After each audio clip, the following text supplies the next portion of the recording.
Good morning. എല്ലാവർക്കും legal environment for cooperatives or cooperation 2ൻ്റെ പുതിയൊരു ക്ലാസ്സിലേക്ക് സ്വാഗതം.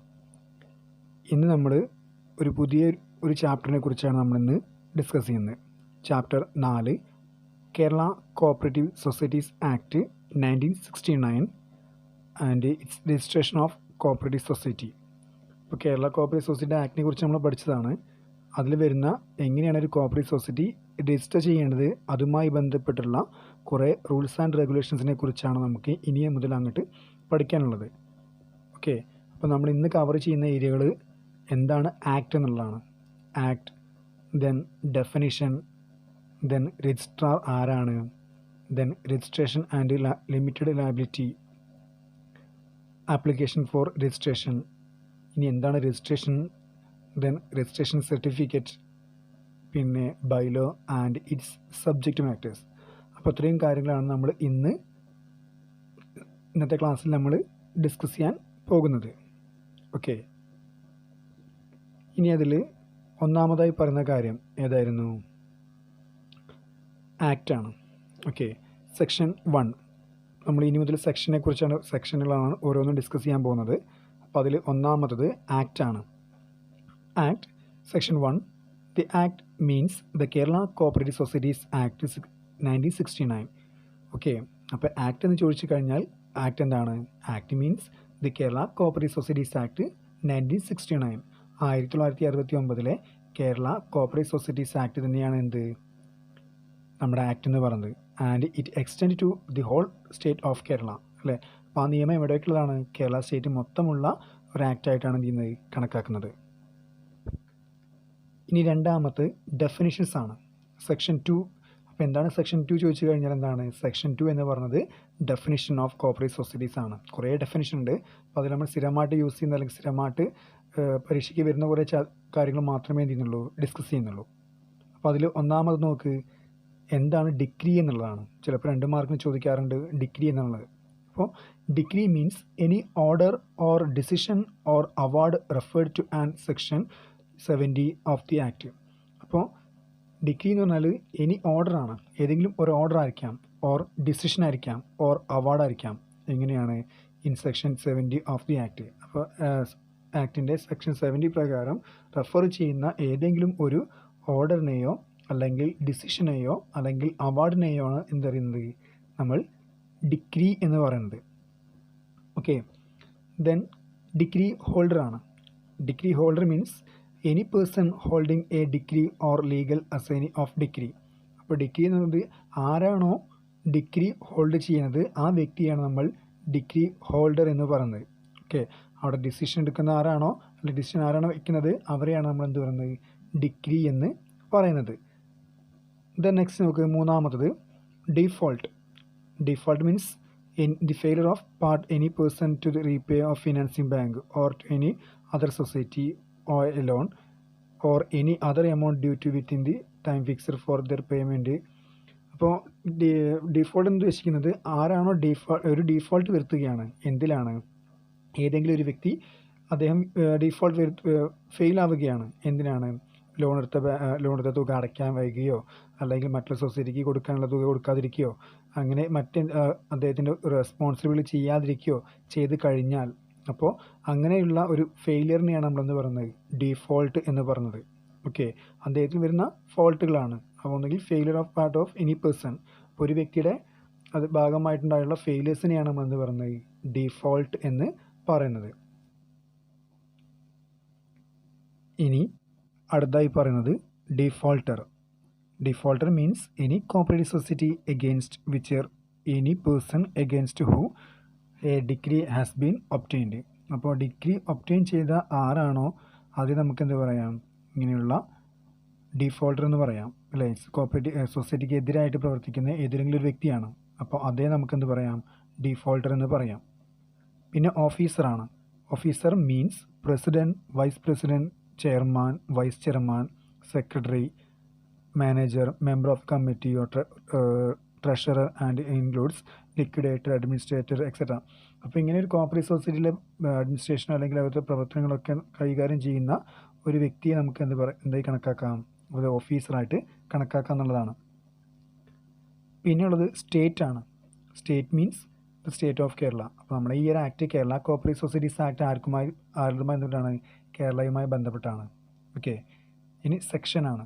സെക്ഷൻ മീൻസ് എന്താണ്? A section of the act. ആക്ടിൻ്റെ ഒരു ഭാഗത്തെയാണ് നമ്മൾ സെക്ഷൻ എന്ന് പറയുന്നത്. ഒരു മാറ്റമൊന്നുമില്ല. പിന്നെ ഇയർ ആണ്. Year means A period commencing the first day of April 1st of any year and ending with 31st of March of the succeeding year. അല്ലേ? അപ്പോൾ ഒരു വർഷം അല്ലെങ്കിൽ ഇയർ എന്താണെന്ന് ചോദിച്ചു കഴിഞ്ഞാൽ എന്താണ്?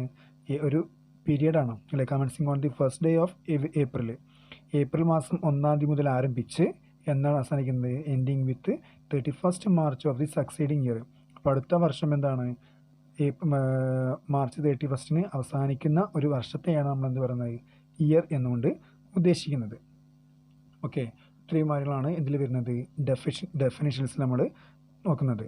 ഓക്കെ. എന്താണ് ഡിഗ്രി, അതുപോലെ ഡിഗ്രി ഹോൾഡർ, അതുപോലെ defaulter, officer, state, section, year. ഇനി നമുക്ക് അടുത്തത് എടുക്കാനുള്ളത്, അടുത്ത ടോപ്പിക് എന്ന് പറയുന്നത് രജിസ്ട്രാർ ആണ്. സെക്ഷൻ 3. ഓക്കെ. ഒരു ഇമ്പോർട്ടൻ്റ് ആയിട്ടുള്ള ഒരു ഏരിയ ആണ് ഹു ഈസ് ദി രജിസ്ട്രാർ എന്ന് പറയുന്നത്. അപ്പോൾ section 3 deals with the registrar of cooperative society. Okay. അപ്പോൾ registrar means registrar of cooperative society as appointed under subsection 1 of section 3. അപ്പോൾ സെക്ഷൻ 3യുടെ സബ്സെക്ഷൻ 1 പ്രകാരമാണ് അപ്പോയിൻമെൻറ്റ് ചെയ്യുന്ന വ്യക്തിയാണ് ആര്? രജിസ്ട്രാർ എന്ന് പറയുന്നത്. ഓക്കെ. അപ്പോൾ സെക്ഷൻ 3 സബ്സെക്ഷൻ 1 പ്രകാരം അപ്പോയിൻമെൻറ്റ് ചെയ്യുന്ന വ്യക്തിയാണ് നമ്മൾ രജിസ്ട്രാർ എന്ന് പറയുന്നത്. Includes any person who is the all or any power of the registrar under this act were conferred. The government may appoint a person to be registrar of cooperative society for the state. ഇപ്പോൾ government ആണ് എന്ത് ചെയ്യുന്നത്? രജിസ്ട്രാറെ appointment ചെയ്യുന്നത്. എന്തിനു വേണ്ടിയാണ്? For the cooperative societies. The registrar is a competent authority to register a cooperative society in the state. അപ്പോൾ registrar ആണ് എന്ത് ചെയ്യുന്നത്? ഒരു കോപ്പറേറ്റീവ് സൊസൈറ്റി രജിസ്റ്റർ ചെയ്യണോ അല്ലെങ്കിൽ ചെയ്യണ്ടയോ എന്നുള്ള കാര്യം എന്ത് ചെയ്യുന്നത്? തീരുമാനിക്കുന്നത്. ഓക്കെ. അപ്പോൾ registrar is the competent authority to register a cooperative society in the state and he is head of the cooperative department. അപ്പോൾ അദ്ദേഹത്തെ നമ്മൾ എന്തുകൂടി അറിയപ്പെടുന്നുണ്ട്? കോപ്പറേറ്റീവ് ഡിപ്പാർട്ട്മെൻറ്റ് ഹെഡ് എന്നും കൂടിയും ആരറിയുന്നുണ്ട്? ഈ ഒരു രജിസ്ട്രാറെ അറിയിക്കുന്നുള്ളതാണ്. ഓക്കെ. ഇനി അടുത്തത് societies which may be registered. എങ്ങനെയുള്ള സൊസൈറ്റിയാണ് നമ്മൾ രജിസ്റ്റർ ചെയ്യേണ്ടത് എന്നുള്ളതാണ്. Okay. Section 4 according section deals with societies which may be registered എന്നുള്ളതാണ്. Subject to the provisions of this act, a cooperative society which has its objective promotion of the economic interest of members or interest of the public. അപ്പോൾ ഒരു cooperative society നമ്മൾ register ചെയ്യേണ്ടത് എങ്ങനെയായിരിക്കണം പറയുന്നുണ്ട്? Which has to objective promotion of the economic interest of its members. മെമ്പർമാരുടെ economic interest എന്ത് ചെയ്യണം? Promote ചെയ്യുന്ന തരത്തിലുള്ള സൊസൈറ്റിയാണ് എന്ത് ചെയ്യേണ്ടത്? രൂപീകരിക്കേണ്ടത് എന്നുള്ളതാണ്. Or of the interest of the public in accordance with cooperative principles. അപ്പോൾ കോപ്പറേറ്റീവ് പ്രിൻസിപ്പിൾസ് പ്രകാരം എന്താണ്? പബ്ലിക്കിൻ്റെ താല്പര്യങ്ങളെ സംരക്ഷിക്കുന്ന തരത്തിലായിരിക്കണം, അല്ലെങ്കിൽ മെമ്പർമാരുടെ എക്കണോമിക് ഇൻട്രസ്റ്റ് പ്രൊമോട്ട് ചെയ്യുന്ന തരത്തിലുള്ള സൊസൈറ്റിയാണ് എന്ത് ചെയ്യേണ്ടത്? രൂപീകരിക്കേണ്ടത്. അല്ലെങ്കിലോ പബ്ലിക്കിൻ്റെ പൊതു താല്പര്യങ്ങൾക്കനുസരിച്ചാണ് അല്ലെ, അവരുടെ താല്പര്യങ്ങൾക്കനുസരിച്ച് നമ്മുടെ കോപ്പറേറ്റീവ് പ്രിൻസിപ്പിൾസ് അടിസ്ഥാനമാക്കിയിട്ട് പബ്ലിക്കിൻ്റെ താല്പര്യങ്ങൾക്ക് വിധേയമായിട്ടാണ് എന്ത് ചെയ്യേണ്ടത്? ഒരു കോപ്പറേറ്റീവ് സൊസൈറ്റി രൂപീകരിക്കേണ്ടത്. With facilitating the operation such as society may be registered under this act. അപ്പോൾ അങ്ങനെയുള്ള സൊസൈറ്റിയാണ് നമുക്ക് എന്ത് ചെയ്യാൻ കഴിയുള്ളൂ? ഈ ഒരു സെക്ഷൻ 4 പ്രകാരം നമുക്ക് രജിസ്റ്റർ ചെയ്യാൻ പറ്റുള്ളൂ. അപ്പോൾ വാട്ട് ഈസ് സെക്ഷൻ 4 എന്ന് ചോദിച്ചാൽ എന്താണ്? A societies which may be registered. ഒരു സൊസൈറ്റി എങ്ങനെയാണ് അല്ലെങ്കിൽ ഏത് തരത്തിലുള്ള സൊസൈറ്റിയാണ് എന്ത് ചെയ്യേണ്ടത്? രൂപീകരിക്കേണ്ടതെന്നുള്ളതാണ്. അപ്പോൾ അവിടെ നമുക്ക് അതിൻ്റെ ഒബ്ജക്റ്റാണ് വേണ്ടത്. എന്തിനു വേണ്ടിയായിരിക്കണം? എക്കണോമിക് ഇൻട്രസ്റ്റ് പ്രൊമോട്ട് ചെയ്യുന്ന തരത്തിലുള്ള സൊസൈറ്റിയാണ് എന്ത് ചെയ്യേണ്ടത്? രൂപീകരിക്കേണ്ടത് എന്നുള്ളതാണ്. പിന്നെ നമുക്ക് അടുത്തെടുക്കാനുള്ളത് registration with limited liability only. അപ്പോൾ നമ്മളൊരു കോപ്പറേറ്റീവ് സൊസൈറ്റി എന്ത് ചെയ്യാൻ പോവുകയാണ്? രജിസ്റ്റർ ചെയ്യാൻ പോവുകയാണ് അല്ലേ. അങ്ങനെ ഒരു കോപ്പറേറ്റീവ് സൊസൈറ്റി നമ്മൾ രജിസ്റ്റർ ചെയ്യുമ്പോൾ അത് ഏത് ലാബിലിറ്റിയോട് കൂടിയായിരിക്കണം എന്നുള്ളതാണ്. അപ്പോൾ according to section 5, okay, section 5 പ്രകാരം എന്താ പറയുന്നത്? ഒരു കോപ്പറേറ്റീവ് സൊസൈറ്റി എങ്ങനെയാണ് രജിസ്റ്റർ ചെയ്യുന്നതാണ്. ഇത് നോക്ക്. Section 5 has been list down that a cooperative society with limited liability shall only registered under the act. അപ്പോൾ ഈ KCSA ആക്ട് പ്രകാരം അല്ലെങ്കിൽ കേരള കോപ്പറേറ്റീവ് സൊസൈറ്റീസ് ആക്ട് പ്രകാരം ലിമിറ്റഡ് ലയബിലിറ്റി ആയ സൊസൈറ്റികൾ മാത്രമേ എന്ത് ചെയ്യാൻ പറ്റുള്ളൂ, രൂപീകരിക്കാൻ പറ്റുകയുള്ളൂ എന്നുള്ളതാണ്. Then there is no such restriction in the previous act. അല്ലെ, പഴയ നിയമങ്ങൾ എന്തുണ്ടായിരുന്നില്ല, ഏത് സൊസൈറ്റി വേണമെങ്കിലും നമുക്ക് എന്ത് ചെയ്യാൻ പറ്റും, രൂപീകരിക്കാൻ പറ്റുമായിരുന്നു. ബട്ട് എന്താണ്, now new society liability should not be formed. അപ്പോൾ ഇപ്പോഴത്തെ ആക്ട് പ്രകാരം നമുക്ക് എന്ത് ചെയ്യാൻ കഴിയില്ല, ഒരു അൺലിമിറ്റഡ് ലാബിലിറ്റിയോട് കൂടിയിട്ടുള്ള ഒരു കോപ്പറേറ്റീവ് സൊസൈറ്റി നമുക്ക് ഫോം ചെയ്യാൻ കഴിയില്ല എന്നുള്ളതാണ്. അതുപോലെ തന്നെ the word limited or its equivalent in any Indian language shall be last word in the name of registered under the act with limited liability. അപ്പോൾ നമ്മുടെ സ്ഥാപനത്തിൻ്റെ പേരിൽ ലാസ്റ്റ് നമ്മൾ ഏത് സ്ഥാപനം രൂപീകരിക്കുകയാണെങ്കിലും അതിൻ്റെ ഏറ്റവും അവസാനമായിട്ട് നമ്മൾ എന്ത് ഉപയോഗിക്കണം, ലിമിറ്റഡ് എന്ന് ഉപയോഗിക്കണം എന്നുള്ളതാണ് ഉദ്ദേശിക്കുന്നത്. ഓക്കെ, നമ്മൾ സ്ഥാപനം രൂപീകരിച്ച് കഴിഞ്ഞാൽ പ്രൈവറ്റ് ലിമിറ്റഡ് അല്ലെങ്കിൽ പബ്ലിക് ലിമിറ്റഡ് ഉണ്ടായിരിക്കും അല്ലേ. അപ്പോൾ ആ ലിമിറ്റഡ് അല്ലെങ്കിൽ ഇന്ത്യൻ ലാംഗ്വേജിൽ ഏതൊരു ഭാഷയിൽ എന്താണ് ലിമിറ്റഡ് എന്ന് എഴുതി കാണിക്കണം എന്ന് എന്തിയിട്ടുണ്ട്, ഈ ഒരു ആക്ട് പ്രകാരം പറയുന്നുണ്ട്. അപ്പോൾ സെക്ഷൻ 5 പറയുന്നതാണ്, ഏതൊരു കോപ്പറേറ്റീവ് സൊസൈറ്റിയും KCSA ആക്ട് പ്രകാരം അല്ലെങ്കിൽ Kerala state cooperative societies act പ്രകാരം രജിസ്റ്റർ ചെയ്യുകയാണെങ്കിൽ അതേത് മാത്രമായിരിക്കണം, ലിമിറ്റഡ് ലയബിലിറ്റി മാത്രമാണ് നമ്മൾ രൂപീകരിക്കുന്നത്. ഇനി സെക്ഷൻ 6 സെക്ഷൻ 6 അല്ലേ, ആപ്ലിക്കേഷൻ ഫോർ രജിസ്ട്രേഷൻ. അപ്പോൾ section deals with application for registration of A cooperative society. അപ്പോൾ ഒരു കോപ്പറേറ്റീവ് സൊസൈറ്റിയുടെ രജിസ്ട്രേഷനുമായി ബന്ധപ്പെട്ടിരുന്ന സെക്ഷനാണ് അല്ലെങ്കിൽ ആപ്ലിക്കേഷനുമായി ബന്ധപ്പെട്ടിരുന്ന സെക്ഷനാണ് 6 എന്ന് പറയുന്നത്. ഓക്കെ, അപ്പോൾ section 6 deals with the application for registration of cooperative society.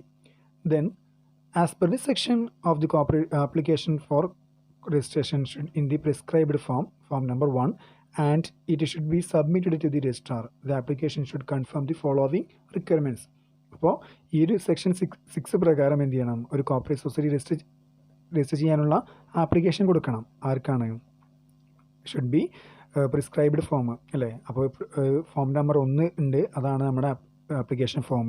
ആ ആപ്ലിക്കേഷൻ ഫോം എന്ത് ചെയ്യണം, should be submitted to the രജിസ്ട്രാർക്ക് സബ്മിറ്റ് ചെയ്യുകയും and the application should confirm the following requirements. അപ്പോൾ താഴെ പറയുന്ന റിക്വയർമെൻറ്റിലോട് കൂടിയിട്ടാണ് എന്ത് ചെയ്യേണ്ടത്, ഒരു ആപ്ലിക്കേഷൻ എന്ത് ചെയ്യേണ്ടത്, കൊടുക്കേണ്ടത് എന്നുള്ളതാണ്. ഓക്കെ, ഇനി റിക്വയർമെൻറ്റിലാണ് നമുക്കുള്ളത്, ഏതൊക്കെയാണെന്ന് നോക്കാം. റിക്വയർമെൻറ്റിൽ നോക്ക്, ഒന്നാമത്തെ 3 copies of proposed bylaw of the cooperative society. Cooperative സൊസൈറ്റിയുടെ പ്രൊപ്പോസ്ഡ് ബൈലോ അതിൻ്റെ 3 കോപ്പിയാണ്.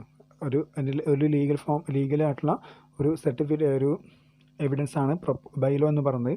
അപ്പോൾ ബൈലോൻ്റെ 3 കോപ്പികളാണ് വേണ്ടത്. പിന്നെ വേണ്ടത് a certificate from bank stating the credit balance of the society.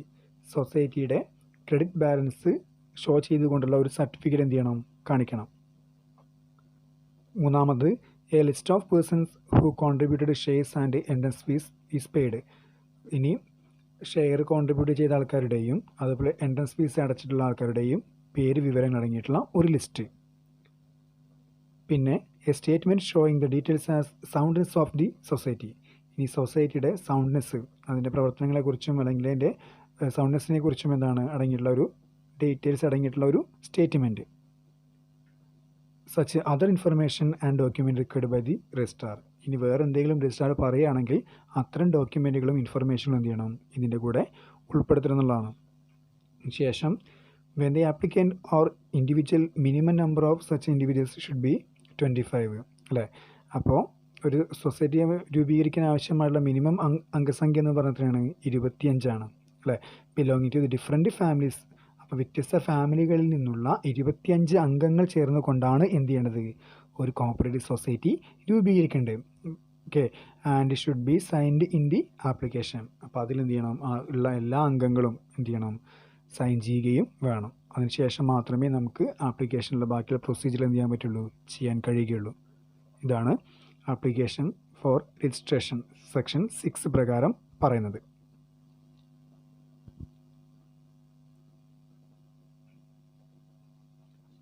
ഇനി സെക്ഷൻ 7 ആണ്. Section 7 deals with the registration of cooperative society by the registrar. അപ്പോൾ cooperative society register ചെയ്യുന്ന ആരാണ്, രജിസ്ട്രാർ ആണ് അല്ലേ. അപ്പോൾ സെക്ഷൻ 7 പ്രകാരം എന്താണ് ഉദ്ദേശിക്കുന്നത്, ഇവിടെ കോപ്പറേറ്റീവ് സൊസൈറ്റിയുടെ രജിസ്ട്രേഷനാണ്. Registration is compulsory not optional. അല്ലേ? അപ്പോൾ ഒരു കോർപ്പറേറ്റ് സൊസൈറ്റി നമ്മൾ രജിസ്റ്റർ ചെയ്യേണ്ടത് നിർബന്ധമായിട്ടുള്ളൊരു കാര്യമാണ്. അതെന്തല്ല, ഓപ്ഷണലല്ല. Okay, it is a discretionary power of the registrar may be register a society or refuse the registration. അപ്പോൾ ഈ രജിസ്ട്രേഷനുമായി ബന്ധപ്പെട്ടുള്ള കാര്യം തീരുമാനിക്കുന്നതിനുള്ള പവർ ആർക്കാണുള്ളത്? രജിസ്ട്രാറാണ് തീരുമാനിക്കുന്നത്. Okay, it is a discretionary power of the registrar. അപ്പോൾ രജിസ്ട്രാർക്ക് എന്തുണ്ട്? ഒരു വിവേചനാധികാരമുണ്ട്. എന്തിനാണ്? ഒരു കോർപ്പറേറ്റ് സൊസൈറ്റി രജിസ്റ്റർ ചെയ്യണമോ വേണ്ടയോ എന്നുള്ള കാര്യം തീരുമാനിക്കാനുള്ള അധികാരം ആർക്കാണ്? കോർപ്പറേറ്റ് സൊസൈറ്റിയിലെ രജിസ്ട്രാർക്കാണ്. ഓക്കെ, അപ്പോൾ ആ രജിസ്ട്രേഷൻ നിർബന്ധമാണ്. അതിലെന്തെങ്കിലും ഫോൾട്ടുകൾ വരുത്തി കഴിഞ്ഞാൽ മാത്രമേ, അല്ലെങ്കിൽ എന്തെങ്കിലും ഡോക്യുമെൻറ്റഡ് ഇല്ലെങ്കിൽ മാത്രമേ എന്ത് ചെയ്യാൻ കഴിയുള്ളൂ? രജിസ്ട്രാർക്ക് അത് റെഫ്യൂസ് ചെയ്യാൻ കഴിയുള്ളൂ. അല്ലെങ്കിൽ നിർബന്ധമായിട്ടും എന്ത് ചെയ്യണം? രജിസ്ട്രാർ അത് രജിസ്റ്റർ ചെയ്ത് കൊടുക്കേണ്ടതാണ്. ഓക്കെ, അതാണ് സെക്ഷൻ 7 ഉദ്ദേശിക്കുന്നത്. ഇനി സെക്ഷൻ അതിൽ തന്നെ ഇപ്പോൾ നമ്മൾ പറഞ്ഞു കോർപ്പറേറ്റ് സൊസൈറ്റി എന്താണ് രജിസ്റ്റർ ചെയ്യാനുള്ള കണ്ടീഷൻ പറഞ്ഞു അല്ലേ? അപ്പോൾ കണ്ടീഷൻസ് ടു ബി സാറ്റിസ്ഫൈഡ്. ഒരു കോർപ്പറേറ്റ് സൊസൈറ്റി രജിസ്റ്റർ ചെയ്യാനുള്ള അധികാരം അല്ലെങ്കിൽ ഒഴിവാക്കുന്ന അധികാരം ആർക്കുണ്ട്? രജിസ്ട്രാർക്കുണ്ട്. അപ്പോൾ അത് ഒഴിവാക്കണമോ അല്ലെങ്കിൽ കണ്ടീഷൻസിനെ കുറിച്ചാണ് നമ്മൾ ഇനി ഡിസ്കസ് ചെയ്യുന്നത്. Conditions to be satisfied. ഒന്നാമത്, the application complies with the provisions of act and rules. അപ്പോൾ നമ്മൾ ആപ്ലിക്കേഷൻ എങ്ങനെയായിരിക്കണം? കോർപ്പറേറ്റ് സൊസൈറ്റീസ് ആക്ട് പ്രകാരമായിരിക്കണം എന്ത് ചെയ്യേണ്ടത്? ആപ്ലിക്കേഷൻ തയ്യാറാക്കേണ്ടതെന്നുള്ളതാണ്. അപ്പോൾ നമ്മൾ സ്വന്തം കൈപ്പടലുള്ളതല്ല. നമ്മൾ പറഞ്ഞു ആപ്ലിക്കേഷൻ ഫോമൊക്കെ ഉണ്ട്. അപ്പോൾ അത് നമ്മുടെ ആക്റ്റും റൂൾസും പ്രകാരമാണോ നമ്മൾ അപേക്ഷ തയ്യാറാക്കിയിട്ടുള്ളതെന്നുള്ളതാണ് നോക്കേണ്ടത്.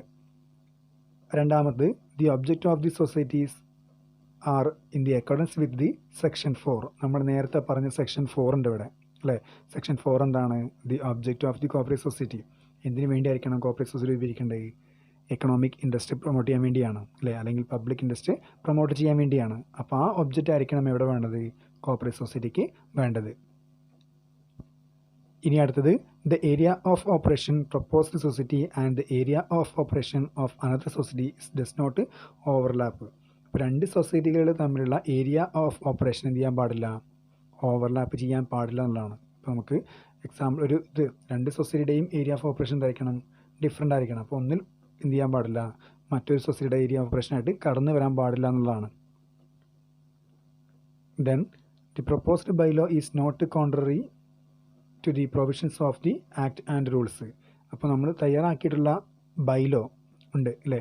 അതെന്താണ്? നിയമസംഹിതയാണ്. അപ്പോൾ ഈ ബൈലോ എന്താവാൻ പാടില്ല? Not contrary to the provisions of the rules and act. അപ്പോൾ നമ്മുടെ ബൈലോയിലുള്ള ഓരോ കാര്യങ്ങളും എന്തിനെതിരാവാൻ പാടില്ല?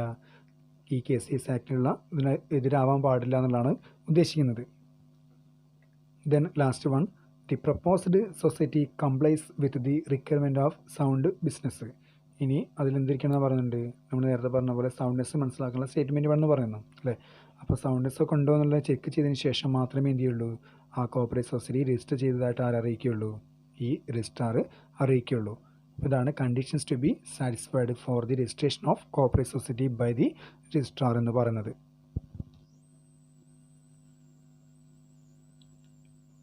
ഇനി നമുക്ക് അടുത്തെടുക്കാനുള്ളത് രജിസ്ട്രേഷനാണ്. Registration certificate.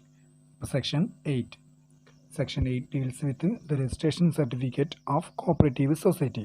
അപ്പോൾ ഒരു കോപ്പറേറ്റ് സൊസൈറ്റി നമ്മൾ രജിസ്റ്റർ ചെയ്ത് കഴിഞ്ഞാൽ നമുക്ക് എന്ത് ലഭിക്കണം? രജിസ്ട്രേഷൻ സർട്ടിഫിക്കറ്റ് ലഭിക്കണം അല്ലേ? When a society is registered under the Act, registrar may issue a certificate duly signed and sealed. നമ്മൾ കോർപ്പറേറ്റ് സൊസൈറ്റി രജിസ്റ്റർ ചെയ്ത് കഴിഞ്ഞാൽ എന്ത് ചെയ്യുന്നുണ്ട്? രജിസ്ട്രാർ നമുക്ക് എന്ത് ഇഷ്യൂ ചെയ്യുന്നുണ്ട്? ഒരു സർട്ടിഫിക്കറ്റ് ഇഷ്യൂ ചെയ്യും. Duly signed and sealed. Registrar sign ചെയ്യുകയും സീൽ വെച്ചിട്ടുള്ള ഒരു സർട്ടിഫിക്കറ്റ് എന്ത് ചെയ്യും? കോർപ്പറേറ്റ് സൊസൈറ്റിക്ക് പ്രൊവൈഡ് ചെയ്യും. Production of such gift certificate is a conclusive evidence that society is registered. അപ്പോൾ എന്താണ്? അതൊരു തെളിവാണ് അല്ലെ? Certificate is A conclusive evidence that A society is registered.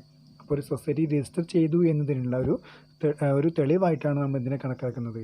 ഈ ഒരു സർട്ടിഫിക്കറ്റിനെ കണക്കാക്കുന്നത്. അപ്പോൾ രജിസ്ട്രേഷൻ സർട്ടിഫിക്കറ്റ് ആണ് സെക്ഷൻ 8. അപ്പോൾ 8 പ്രകാരം നമ്മളെന്താണ്? ഒരു സൊസൈറ്റി രജിസ്റ്റർ ചെയ്ത് കഴിഞ്ഞാൽ നമുക്ക് എന്ത് ലഭിക്കും? രജിസ്ട്രാർ ഒരു സൈൻ ചെയ്തിട്ടുള്ള അല്ലെങ്കിൽ സീൽ വെച്ചിട്ടുള്ള ഒരു സർട്ടിഫിക്കറ്റ് എന്ത് ചെയ്യുന്നു?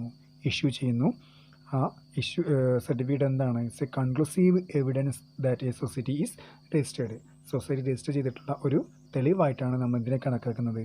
ഈ ഒരു രജിസ്ട്രേഷൻ സർട്ടിഫിക്കറ്റിനെ കണക്കാക്കുന്നത്. ഇനി നമുക്കിനി ഇന്നെടുക്കാനുള്ള ലാസ്റ്റ് ടോപ്പിക്ക് ബൈലോ ആണ്. Bylaw means A set of rules governing the relationship between society and its members അല്ലേ. അപ്പോൾ സൊസൈറ്റിയും അതിലെ മെമ്പർമാരും തമ്മിലുള്ള റിലേഷൻഷിപ്പ് ഗവേൺ ചെയ്യാനുള്ള സെറ്റ് ഓഫ് റൂൾസിനെയാണ് നമ്മൾ എന്ന് പറയുന്നത് ബൈലോ എന്ന് പറയുന്നത്, അതായത് നിയമസംഹിത. ഓക്കെ, ഒരു കോർപ്പറേറ്റ് സൊസൈറ്റി എങ്ങനെ രൂപീകരിക്കണം, അതിലെന്തൊക്കെയാണ് നമ്മൾ പാർട്ണർഷിപ്പ് പഠിച്ചില്ലേ, പാർട്ണർഷിപ്പ് ഡീഡ് ഒരു ഡീഡുണ്ട്, അതേപോലെ കോർപ്പറേറ്റ് സൊസൈറ്റിക്ക് എന്താണ് ബൈലോ ഉണ്ട്, നിയമങ്ങളാണ്. ഓക്കെ, അപ്പോൾ it is set of rules governing the relationship between society and its members and provide a guidance for general administration, conduct business etcetera. അപ്പോൾ ഒരു കോർപ്പറേറ്റ് സൊസൈറ്റി അതിൻ്റെ അഡ്മിനിസ്ട്രേഷനുമായി ബന്ധപ്പെട്ടുള്ള അല്ലെങ്കിൽ ചെയ്യുന്ന ബിസിനസ്സുമായി ബന്ധപ്പെട്ടുള്ള കുറച്ച് ഗൈഡൻസ് നൽകുകയാണ് അല്ലേ. അതേപോലെ എന്താണ് മെമ്പർമാരും സൊസൈറ്റിയും തമ്മിലുള്ള റിലേഷൻഷിപ്പിനെ ഗവേൺ ചെയ്യാൻ ആവശ്യമായിട്ടുള്ള സെറ്റ് ഓഫ് റൂൾസിനെയാണ് നമ്മൾ എന്ത് പറയുന്നത് ബൈലോ എന്ന് പറയുന്നത്. ഇടയ്ക്ക് 2 മാർക്കിന് ചോദിക്കാറുണ്ട് വാട്ട് ഈസ് ബൈലോ എന്നുള്ളത്. ബൈലോ എന്ന് പറഞ്ഞാൽ എന്താണ്? It is a set of rules governing the relationship between society and its members and provide a guidance for general administration, conduct for business etcetera എന്നുള്ളതാണ്. Okay, at the time of registration of society, the registrar shall approve and register a bylaw of the society. അപ്പോൾ registration സമയത്ത് നമ്മൾ പറഞ്ഞിട്ടുണ്ട് ബൈലോൻ്റെ copy അയക്കാൻ പറയുന്നു അല്ലേ. അപ്പോൾ ആ സമയത്ത് എന്താണ് the registrar shall approve and register A bylaw of the society. അപ്പോൾ സൊസൈറ്റി എന്ത് ചെയ്യുന്നുണ്ട്, സൊസൈറ്റിയുടെ ആപ്ലിക്കേഷൻ പരിശോധിക്കുകയും ബൈലോ ഒക്കെ എന്താണ് പരിശോധിച്ച ശേഷമാണ് എന്ത് ചെയ്യുന്നുണ്ട് issue a copy of registered bylaw along with the certificate of registration. അങ്ങനെ സർട്ടിഫിക്കറ്റ് രജിസ്ട്രേഷൻ്റെ കൂടെ എന്ത് ചെയ്യുന്നു ബൈലോയുടെ രജിസ്റ്റേർഡ് കോപ്പി എന്ത് ചെയ്യുന്നു അയക്കുന്നുള്ളതാണ്. Any alteration or amendment in any of the provision of the bylaw shall be carried out only with the approval of general body and sanction of the registrar. അപ്പോൾ നമ്മളാ ബൈലോയിൽ എന്തെങ്കിലും മാറ്റം വരുത്തണമെന്നുണ്ടെങ്കിൽ അപ്പോൾ നമ്മൾ കുറേ നിയമങ്ങളാണ് പറയുന്നു അല്ലേ. അപ്പോൾ ആ നിയമങ്ങൾ എന്തെങ്കിലും മാറ്റങ്ങൾ വരുത്തണമെന്നുണ്ടെങ്കിൽ എന്ത് പറയുന്നുണ്ട് carried out only with the approval of general body അല്ലെ. ജനറൽ ബോഡിയുടെ അപ്രൂവൽ ഉണ്ടെങ്കിൽ അത് മാറ്റാൻ പറ്റുള്ളൂ. ഇനി അത് മാറ്റി അത് മാത്രം പോരാ, എന്ത് ചെയ്യണം അത് രജിസ്ട്രാർ സാങ്ഷൻ ചെയ്താൽ മാത്രമേ ആ ഒരു ആക്റ്റോ അല്ലെങ്കിൽ റൂളോ നമുക്ക് എന്ത് ചെയ്യാൻ കഴിയുള്ളൂ, അതിൽ ഭേദഗതി വരുത്താൻ സാധിക്കുന്നുള്ളൂ. പക്ഷേ എന്താണ് it is not a part of cooperative law. അത് കോപ്പറേറ്റീവ് നിയമം ഇപ്പം നമ്മൾ KCS ആക്ടിൻ്റെ ഒരു ഭാഗമല്ല. പക്ഷേ എന്താണ് അത് കമ്പൾസറി ആണ്. എന്ത് വേണമെന്നുള്ളത് കോപ്പറേറ്റ് സൊസൈറ്റിക്ക് ഒരു ബൈലോ വേണം എന്നുള്ളത്. അത് ഏതൊരു സൊസൈറ്റിക്ക് എന്ത് വേണം, അവർക്ക് അവരുടേതായിട്ടുള്ള ഒരു ബൈലോ ഉണ്ടായിരിക്കും. പക്ഷേ ആ ബൈലോ എന്തിനെതിരാവാൻ പാടില്ല, കോപ്പറേറ്റീവ് ലോന് എതിരാവാനും പാടില്ല. ഓക്കെ, അപ്പം അങ്ങനെയുള്ള ഒരു set of rules and regulations ആണെന്ത് ബൈലോ എന്ന് പറയുന്നത്. ഇനി ഈ ബൈലോയിൽ വരുന്ന കുറച്ച് സബ്ജക്റ്റ് മാറ്റേഴ്സാണ്. അപ്പോൾ എന്തൊക്കെയാണ് ബൈലോയിൽ വേണ്ടതെന്നുള്ള കാര്യങ്ങളാണ്. നമുക്ക് ഒന്നാമത് name and address of the society, സൊസൈറ്റിയുടെ പേരും അഡ്രസ്സും ആണ്. പിന്നെ അതുപോലെ ഏരിയ ഓഫ് ഓപ്പറേഷൻ അല്ലെ, പ്രവർത്തന പരിധി ഏതാണ്, ചിലപ്പോൾ പഞ്ചായത്ത് ആയിരിക്കാം, ചിലപ്പോൾ വില്ലേജ് ആയിരിക്കാം, അല്ലെങ്കിൽ താലൂക്ക് ആയിരിക്കാം, ഡിസ്ട്രിക്റ്റ് ആയിരിക്കാം, സ്റ്റേറ്റ് ആയിരിക്കാം. അപ്പോൾ ഒരു സൊസൈറ്റിയുടെ ഏരിയ ഓഫ് ഓപ്പറേഷൻ എത്രയാണെന്നുള്ളത് ഡിഫൈൻ ചെയ്യുകയാണ്. പിന്നെ ഒബ്ജക്റ്റ് നമ്മൾ നേരത്തെ പറഞ്ഞു എക്കണോമിക് ഇൻട്രസ്റ്റ് ആയിരിക്കണം എന്നുള്ളത് അല്ലേ. പിന്നെ അതുപോലെ ഓതറൈസ്ഡ് ഷെയർ ക്യാപിറ്റൽ, കമ്പനിയുടെ ഷെയർ ക്യാപിറ്റൽ എത്രയാണ് എന്നുള്ളത് ഡിനോട്ട് ചെയ്യണം. പിന്നെ മെമ്പർഷിപ്പാണ്, ആർക്കൊക്കെയാണ് നമ്മൾ മെമ്പർഷിപ്പ് കൊടുത്തുള്ളത് അല്ലേ. ഇൻഡിവിജ്വൽ മെമ്പർമാരുണ്ടായിരിക്കും, അതുപോലെ ആരാണ് സ്റ്റേറ്റ് ഗവൺമെൻറ്റോ അല്ലെങ്കിൽ സെൻട്രൽ ഗവൺമെൻറ്റോ ഒക്കെ കോർപ്പറേറ്റ് സൊസൈറ്റിയിൽ ചെയ്യാൻ പറ്റും, മെമ്പർഷിപ്പ് എടുക്കാൻ പറ്റും. അപ്പോൾ അവരൊക്കെയാണോ എന്നുള്ളത് കാര്യങ്ങൾ ഡിഫൈൻ ചെയ്യുക. പിന്നെ rights and duties of members, മെമ്പർമാരുടെ ഡ്യൂട്ടീസ് ആൻഡ് റൈറ്റ്സ് എന്തൊക്കെയാണെന്നുള്ളത്. പിന്നെ ലാബിലിറ്റി നമ്മൾ പറഞ്ഞു ലിമിറ്റഡ് ലാബിലിറ്റി മാത്രമേ രൂപീകരിക്കാൻ പറ്റുന്നുള്ളൂ. പിന്നെ അമെൻമെൻറ്റ് ഓഫ് ബൈലോയിൽ അമെൻമെൻറ്റ് ചെയ്യാനുള്ള പ്രൊസീജിയർ എന്താണെന്നുള്ള കാര്യങ്ങൾ. പിന്നെ conduct election to the managing committee അംഗങ്ങളിലെ എങ്ങനെയാണ് തിരഞ്ഞെടുക്കേണ്ടത്, അതുമായി ബന്ധപ്പെട്ടുള്ള പ്രൊസീജിയർ എന്തൊക്കെയാണെന്നുള്ളത്. ഇനി അടുത്തത് qualification of managing committee members, managing committee മെമ്പർമാരുടെ ക്വാളിഫിക്കേഷൻ എന്തൊക്കെയാണെന്നുള്ളത് എന്ത് ചെയ്യണം ബൈലോയിൽ ഉണ്ടായിരിക്കണം. അതുപോലെ duties and powers of managing കമ്മിറ്റിക്കാരുടെ ഡ്യൂട്ടീസും പവേഴ്സുമാണ്. അതുപോലെ duties and powers of president and സെക്രട്ടറിയുടെയും പ്രസിഡൻ്റെയും ഡ്യൂട്ടികളും പവർ എന്താണെന്നുള്ളത്. പിന്നെ duties and powers of general body അത്. പിന്നെ കോറം നമുക്കറിയാം അല്ലേ, ഒരു മീറ്റിംഗ് അറ്റൻഡ് ചെയ്യേണ്ട ആൾക്കാരാണ്. അപ്പോൾ ജനറൽ ബോഡി മീറ്റിംഗ് വിളിച്ച് കൂട്ടുമ്പോൾ എത്ര കോറം വേണമെന്നുള്ള കാര്യം, പിന്നെ മാനേജിങ് കമ്മിറ്റി മീറ്റിംഗ് വിളിച്ച് കൂട്ടുമ്പോഴുള്ള കോറം എത്രയാണെന്നുള്ളത്, പിന്നെ ഡിസ്പോസൽ ഓഫ് നെറ്റ് പ്രോഫിറ്റ് എന്ത് ചെയ്യണം എന്നുള്ള കാര്യങ്ങളെക്കുറിച്ചുള്ള ഒരു വിവരണം, പിന്നെ reserve fund and other fund, reserve fund എങ്ങനെയാണ് രൂപീകരിക്കേണ്ടതെന്നും അത് എത്ര വേണം എന്നുള്ള കാര്യങ്ങളും തീരുമാനിക്കുന്ന കാര്യങ്ങൾ, പിന്നെ ഡിവിഡൻഡ് എത്രയാണ് ഡിവിഡൻഡ് ഡിക്ലെയർ ചെയ്യേണ്ടത്, എന്ന് ഡിക്ലെയർ ചെയ്യും, ഏതൊക്കെ ഡിവിഡൻഡാണ് നമ്മൾ കൊടുക്കുന്നത് തുടങ്ങിയ കാര്യങ്ങൾ. ലാസ്റ്റ് അതേഴ്സ് മറ്റെന്തെങ്കിലും ഉണ്ടെങ്കിൽ അത്. ഇത്രയും പ്രധാനമായിട്ടുള്ള കുറേ കാര്യങ്ങൾ ഉൾക്കൊള്ളിച്ചു കൊണ്ടുള്ള സെറ്റ് ഓഫ് റൂൾസ് അല്ലേ, സെറ്റ് ഓഫ് റൂൾസാണ് that gives a relationship between member and corporate society member തമ്മിലുള്ള റിലേഷൻഷിപ്പ് മെയിൻറ്റെയിൻ ചെയ്യാനും and instruction for governing the corporate society and administration. അപ്പോൾ ഇതൊക്കെ ചെയ്യാൻ വേണ്ടിയിട്ടുള്ള കുറച്ച് റൂൾസാണ് അല്ലെങ്കിൽ സെറ്റ് ഓഫ് റൂൾസ് ആൻഡ് റെഗുലേഷനെയാണ് നമ്മൾ ബൈലോ എന്ന് പറയുന്നത്. ഒരു 4 മാർക്കിന് സ്ഥിരമായിട്ട് ചോദിക്കുന്നൊരു ചോദ്യമാണ്, എന്താണ് സബ്ജക്റ്റ് മാറ്റർ ഓഫ് ബൈലോ, അല്ലെങ്കിൽ എന്താണ് bylaw and it subject matter എന്താണുള്ളത്. ഓക്കെ, അപ്പോൾ ഇന്നത്തോടുകൂടി നമ്മുടെ ക്ലാസ് കഴിയാണ്. അടുത്ത ക്ലാസ് വരേക്കും എല്ലാവർക്കും നന്ദി. Thank you.